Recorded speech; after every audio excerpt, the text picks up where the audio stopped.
ஈரானிய கடற்படையைச் சேர்ந்த மொத்தம் 158 கப்பல்கள் முழுமையாக அழிக்கப்பட்டு தற்போது கடலின் அடியில் மூழ்கி கிடக்கின்றன என்று அமெரிக்க அதிபர் ட்ரம்ப் கூறியிருக்கிறார்.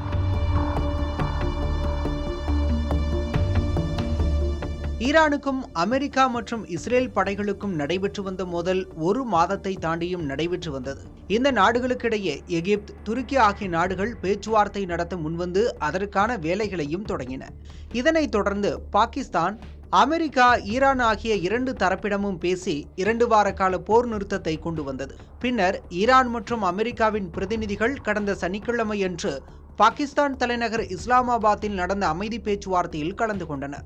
ஆனால் இஸ்லாமாபாத்தில் நடந்த அமைதி பேச்சுவார்த்தை தோல்வியில் முடிந்த நிலையில் மீண்டும் போர் தொடங்கும் என்ற அச்சம் எழுந்துள்ளது. ஈரானுடனான அமைதி பேச்சுவார்த்தைகள் தோல்வியடைந்ததை தொடர்ந்து ஈரானின் துறைமுகங்களுக்கு சென்று வரும் அனைத்து கப்பல்களையும் தடுத்து நிறுத்த அமெரிக்கா கடல் முற்றுகை முறையை அமல்படுத்தியுள்ளதாக கூறப்படுகிறது.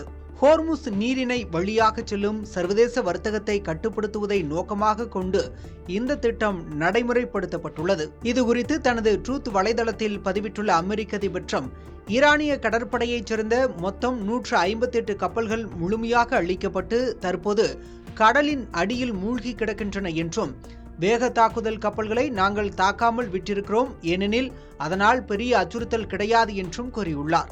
அதே நேரம் இந்த கப்பல்களில் ஏதேனும் ஒன்று எங்களின் கடல் முற்றுகை பகுதிக்கு மிக அருகில் வந்தால் கூட கடலில் படகுகள் மூலம் போதைப்பொருள் கடத்துவோருக்கு எதிராக நாங்கள் பயன்படுத்தும் அதே அழிப்பு முறையை பயன்படுத்தி அவை உடனடியாக ஒழிக்கப்படும் என்று எச்சரிக்கை விடுத்துள்ளார்.